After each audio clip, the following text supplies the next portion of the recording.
अस्सलाम वालेकुम, कैसे हैं आप? उम्मीद करते हैं ज़बरदस्त होंगे, खैर खैरियत से होंगे। गौहर ऑफिशियल में खुश आमदीद। आज हम शेरी इस्तिलाहात का दूसरा लेक्चर शुरू करने जा रहे हैं। लेक्चर में आगे बढ़ने से पहले आपसे रिक्वेस्ट करते हैं कि चैनल को सब्सक्राइब कर लें, बेल आइकन को दबा लें ताकि आइंदा आने वाले वीडियोस के नोटिफिकेशंस आपको बर वक्त मिलते रहें। हमारे पास सबसे पहली चीज़ मिसरा है। मिसरा का लफ्ज़ी और लुग़वी माना दरवाज़े का हिस्सा, कवाड़, एक पल्ला आप दरवाज़े का देखते हैं, ये मिसरा कहलाता है। लेकिन मुरादी माना इसके शेर का एक हिस्सा है। शेर का जो पहला हिस्सा है वो एक मिसरा है और दूसरा हिस्सा दूसरा मिसरा कहलाता है। मिसाल से समझते हैं, हज़रत गालिब की एक गज़ल है जिसके अंदर आप फरमाते हैं, दिले नादा तुझे हुआ क्या है। अब इसका ये जो पहला मिसरा है, दिले नादा तुझे हुआ क्या है, ये जब तक अकेला होगा मिसरा कहलाएगा, लेकिन जैसे ही इसके साथ हम दूसरे मिसरे को शामिल कर देंगे तो ये एक शेर बन जाएगा। दिले नादा तुझे हुआ क्या है, आखिर इस दर्द की दवा क्या है। तो इससे हमको एक और चीज़ समझ आ गई कि शेर या बैत जो है उसके लुग़वी और लफ्ज़ी माना तो सुखने मौजू के हैं। ऐसी शायरी जो बामानी हो, जिसका एक मकसद हो, मगर इस्तिलाही मानों में, मुरादी मानों में दो मिसरे जो एक ही ख्याल ज़ाहिर करें, आपको वो शेर या बैत की शक्ल में जाने जाते हैं।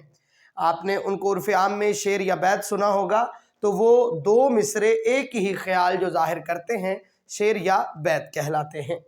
मिसाल से समझते हैं, दिले नादा तुझे हुआ क्या है, आखिर इस दर्द की दवा क्या है।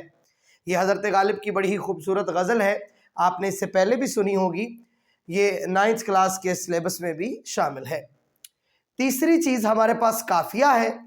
काफ़िया के माना पलट कर आने वाला, ये इसके लफ्ज़ी माना है, मगर अब इस्तिलाही माना की तरफ अगर जाएं तो इस्तिलाह के अंदर जितने भी शायर लोग हैं वो इसको हम वज़न अल्फाज के मानों में इस्तेमाल करते हैं। वो तमाम अल्फाज जिनका वज़न एक हो, जिनकी आवाज़ एक हो, उनको काफ़िया कहा जाता है। मिसाल से समझते हैं, वो सुए लाला ज़ार फिरते हैं, तेरे दिन ए बहार फिरते हैं। मैंने ब्लू कलर से आपको ये समझाने की खातिर लिख दिया है, ज़ार और बहार एक वज़न के हैं, एक आवाज़ के हैं, इसलिए ये काफ़िया कहलाएंगे। शेर के अंदर हम वज़न, हम आवाज़ अल्फाज जो होते हैं वो काफ़िया कहलाते हैं। काफ़िया का लफ्ज़ी और लुग़वी माना तो पलट पलट कर आने वाला है, मगर इसको इस्तिलाह में अब शायरी की जब भी इस्तिलाह देखेंगे तो उसके अंदर हम वज़न अल्फाज काफ़िया कहलाएंगे। चौथी चीज़ पे चलते हैं। रदीफ़ पीछे बैठने वाले को कहते हैं। ऊँट या घोड़े के पीछे बैठने वाला सवार रदीफ़ कहलाता है।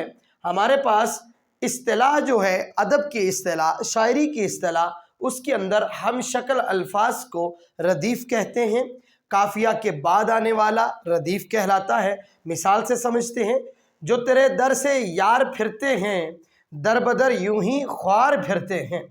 अब देखिए, मैंने यहाँ पे ब्लैक मार्कर से जो रदीफ़ है उसको हाईलाइट किया है ताकि आपको आसानी से समझ आ सके। मिसाल, जो तेरे दर से यार ख्वार, यहाँ पे फिर काफ़िया इस्तेमाल हुआ है, मगर जो हमारी रदीफ़ है यहाँ पे वो फिरते हैं।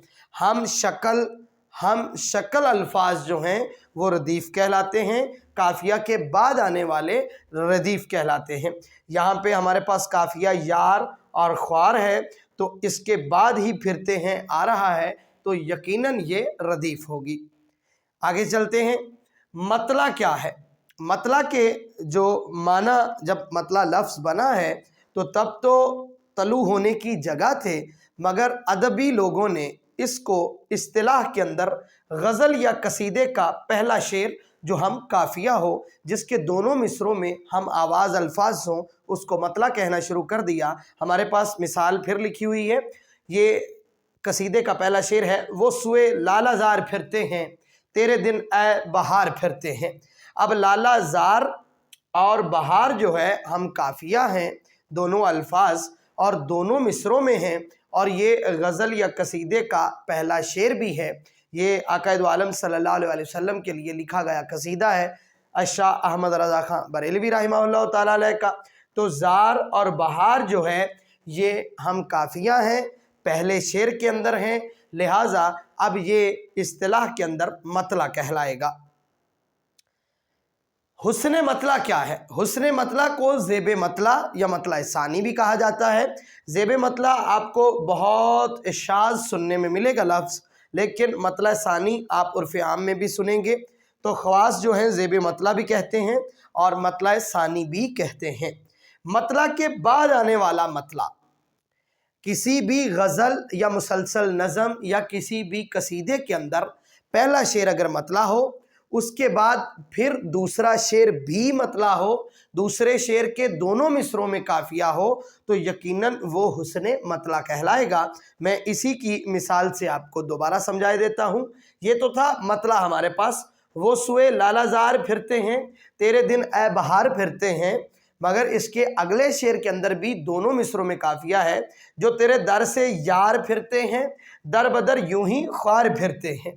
तो हमारा दूसरा शेर भी मतला है, लिहाजा दूसरे शेर को जब पहला शेर मतला हो, दूसरा शेर तब मतला होता है। अगर कोई पूछे कि मतला सानी या हुस्न मतला या ज़ेब मतला के लिए शर्त क्या है, तो पहले मतला होना शर्त है। जब पहला शेर मतला हो तो दूसरा शेर भी अगर मतला हो तो वो हुस्न मतला कहलाता है। ये बहुत खूबसूरत कलाम है। मेरी किताब नहजुल इस्लाम के आखिर में भी मैंने ये लिखी हुई है, जो नात शरीफ है। आप हदायक बख्शिश एक किताब है, मार्केट से मिल जाती है, आप उसमें से भी इसको लेके पढ़ सकते हैं। ये बहुत खूबसूरत कलाम है। इसके साथ साथ मैं आपको बताता चलूँ, इंशाअल्लाह आइंदा जो लेक्चर आएगा उसके अंदर हम बाकी चीज़ें भी इसी तरह से थोड़ी थोड़ी करके आपके साथ डिस्कस करते रहेंगे। उम्मीद है आज के लेक्चर से आपने कुछ नया सीखा होगा। अगले लेक्चर में नई बात होगी, तब तक के लिए इजाज़त दीजिए। अल्लाह निगहबान।